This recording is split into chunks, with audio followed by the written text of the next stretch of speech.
Good morning, Glue Troopers.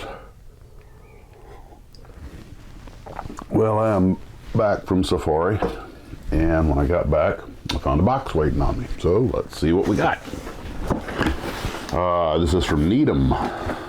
Thank you, Needham. Up in North Carolina. Used to be based up in Charlotte. I did slit the box open already, obviously. All right, let's see what we have.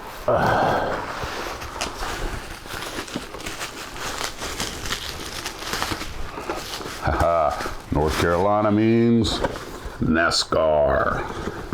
The AMT number 48, Lowe's Monte Carlo. You know, I don't think I've done a NASCAR kit since I was a kid. Thank you for that, Needham. Let's see what else we got here. Okay. Here's some magazines. Aviation History, Thunder from Above, and Aviation History. The Corsair. Never get tired of reading aviation magazines. There's more in here, but here's the note.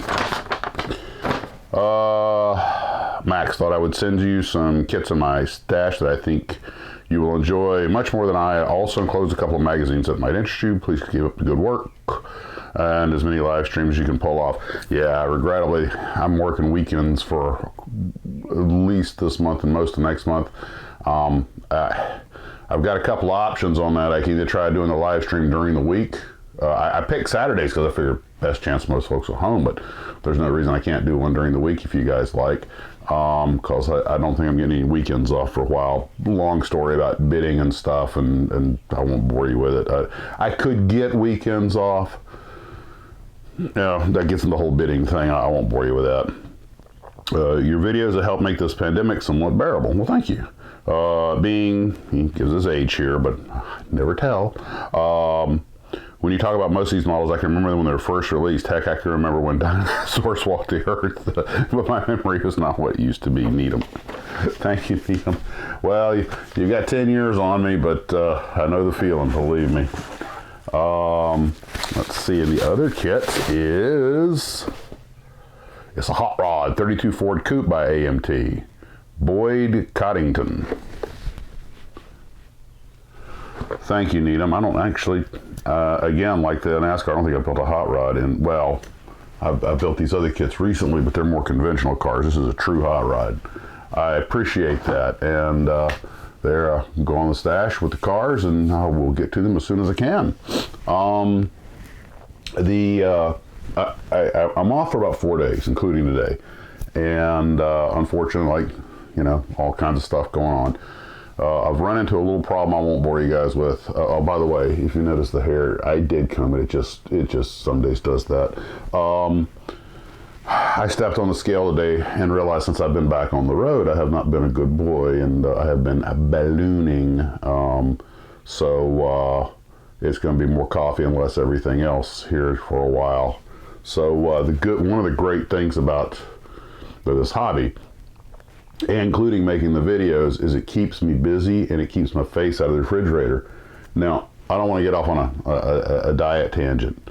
A lot of you guys probably know what intermittent fasting is. You only eat in an 8-hour window and you don't eat the other 16. And my window is usually noon until 8 p.m. And doing these videos in the morning, and it takes a couple hours to edit these things sometimes, depending on how slow my computer wants to be. But the main thing is that it keeps me out of the kitchen. I just have my coffee and, you know, keep on keeping on, keep on modeling. And I come out and do some more cure. And the same in the evenings. So believe it or not, the reason I went to all that is that there is a diet and weight control aspect to model building that never gets mentioned, at least in my universe. And I just thought I would toss that out there. So I will try to keep putting out as much content as I can on my days off, because it will keep my face out of the refrigerator. But when I go out on the road, that's a different story. When you're getting up at 5 or 6 in the morning to go fly and your tummy's growling, you can't just ignore it. And you know you're going to be flying a plane load of passengers. You need to have your head in the right place, and a growling stomach will distract you. So, and of course, you're eating what's at the hotel or what's at the airport. I know what you're going to say, take food with you, and sometimes we do, but then because I do so much international flying, that runs into its own issues. And there are times I have to clear customs twice a day. It gets complicated. But enough whining about that. Poor me. Got to fly jets in the Caribbean, boo-hoo. So on this 4 days off, what I'd like to do is, I'd like to finish the diorama with the large pink lizard and the giant kaiju Metaluna. And by the way, I was actually driving back from Orlando up here to Jacksonville last night, and I was actually thinking about how I want to pose that, and I came up with a couple of ideas that'll help. But also, where'd I put, oh yeah, right here, I want to go ahead and finish the 2 kits I had started in my little lunchbox on the road trip. The Siran and the Hayabusa.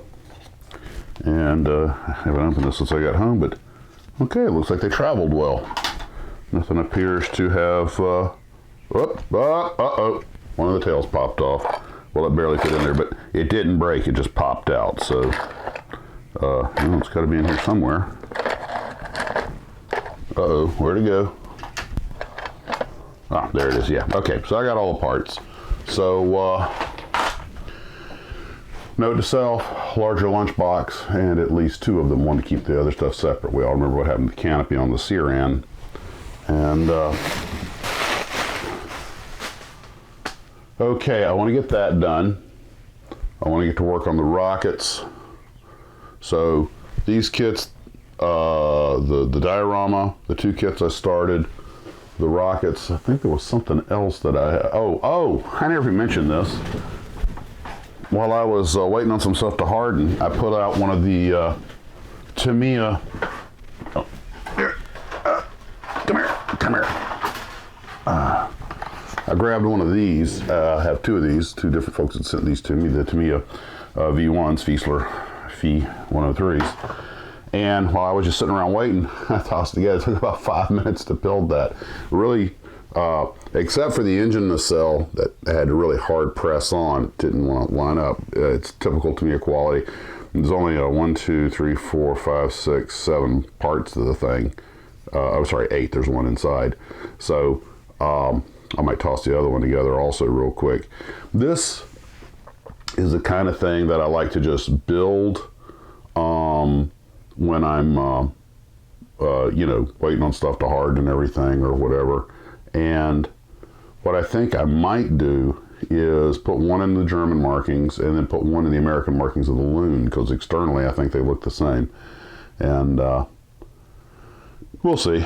But these are the kinds when you're working on your big detail kit, it's nice to have these little side projects that are just keep you occupied, while you're doing that. But I have mentioned that before. Well, anyway, guys, well, you know what? Just real quick. Let's take a look at these magazines Needham saw me. I don't know how familiar I am with Aviation History magazine. I just want to see if they have, oh yeah, lots of big pretty pictures. That's what I like. It's airborne.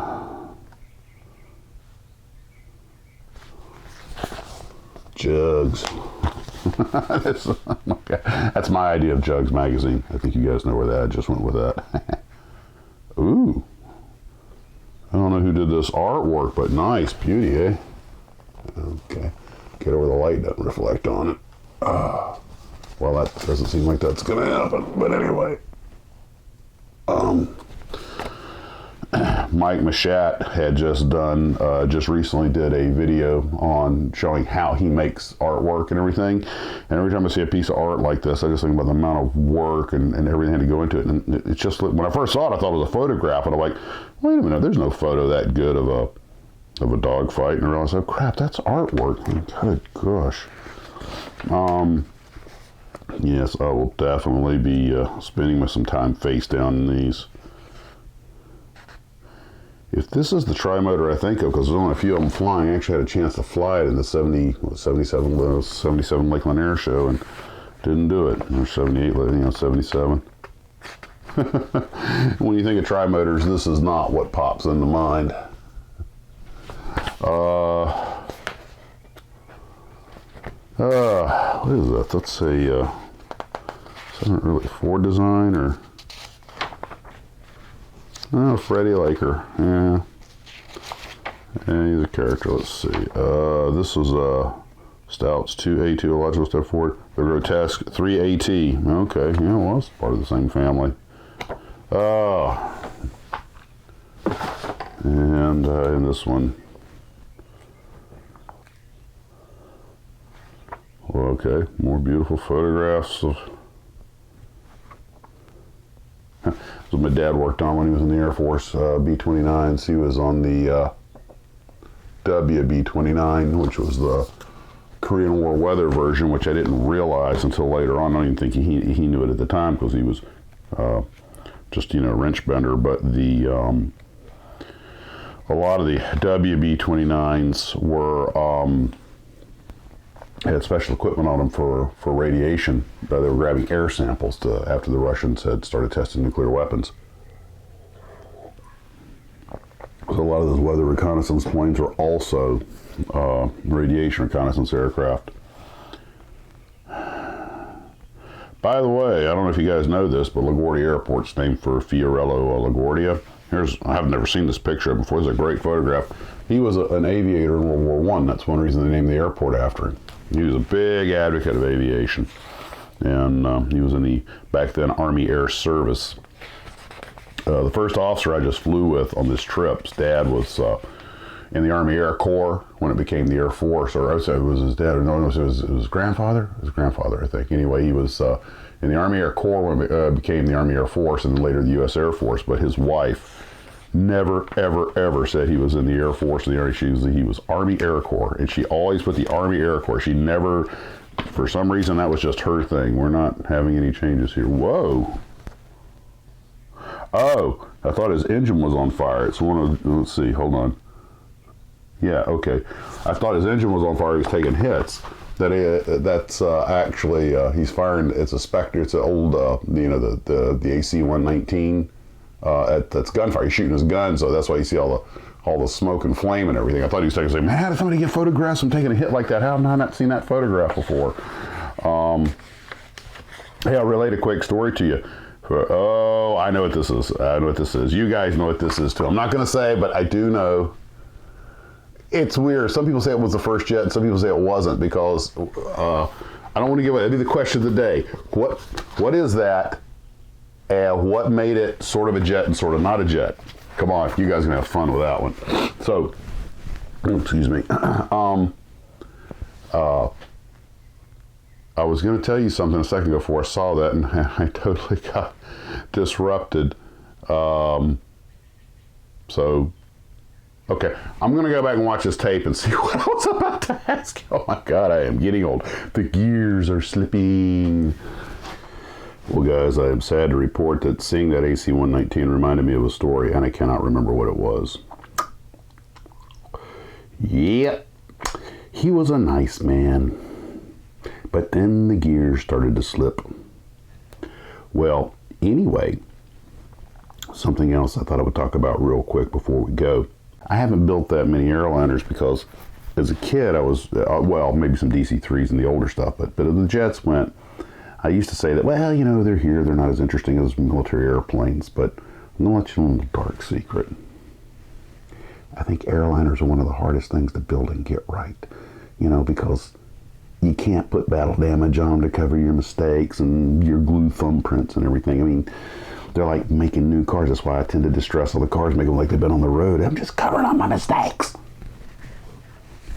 It's our little secret. So I have this little Lufthansa 747 that was sent to me, and there's KLM. I might have to see if I can do one, you know, just to see if I could do it without having to hide a bunch of blemishes. And that just gave me a silly little idea. What if I took these and put them in like Lufthansa markings or KLM markings and put like, you know, postal service on the side, like they turned them into a mail delivery system. And yes, I know some of the early rockets, the excuses for making them was mail delivery. But sometimes just doing these little fantasy builds is the most fun you can have. The last viewer's build, if I'm not mistaken, the one model that got more comments than anyone else, and I think I made it the first thing I showed because I just thought it was so adorable, was the A10 and the FedEx markings. That's the kind of thing, and don't get me wrong, I love all of the model building and everything, but that's the kind of imagination thing that's just once in a while, you know, you just gotta leave the real world and have some fun, you know? I think that's one reason I'm getting such a kick out of this Metaluna and Kaiju build. I'm getting to make my own Kaiju movie diorama, you know? Anyway, some of those guys, a lot of you guys have talked about that Leif Erikson / UFO mystery ship from the Star Trek video, which even at the time, I knew that was kind of part of the Star Trek universe and kind of not. If they just given it 10 seconds of screen time during the original episode, it would have hugely boosted sales, I'm sure. Anyway, but a lot of guys, I've seen a lot of builds for people, since it doesn't have a cannon to it, you know, they, as in like Star Trek cannon, not like a cannon, like an ion cannon. I have no idea what kind of weapons it has, if it has. Anyway, hey, it's got whatever you want it to have, right? Make it what you choose it to be. That's kind of the cool thing about that ship. It can be whatever you want it to be, an Earth ship, alien ship. But I've seen some of the builds people have done, some of the markings they've come up with, pretty cool. A lot of very imaginative, creative people in this world. And you Glue Troopers are all part of that. And hey, I just had a thought. We've got the Maxxis Models logo that my niece made for me. You know what we don't have, though, is like an iconic character. Now, there was an artist that contacted me recently that did this picture, and I just had a thought. I was thinking about taking one of the 135 scale GIs I had and like just putting a glue tube where his rifle is and, you know, labeling him, taking a picture and making this like the official Glue Trooper. Something quick and dirty, just kind of a giggle.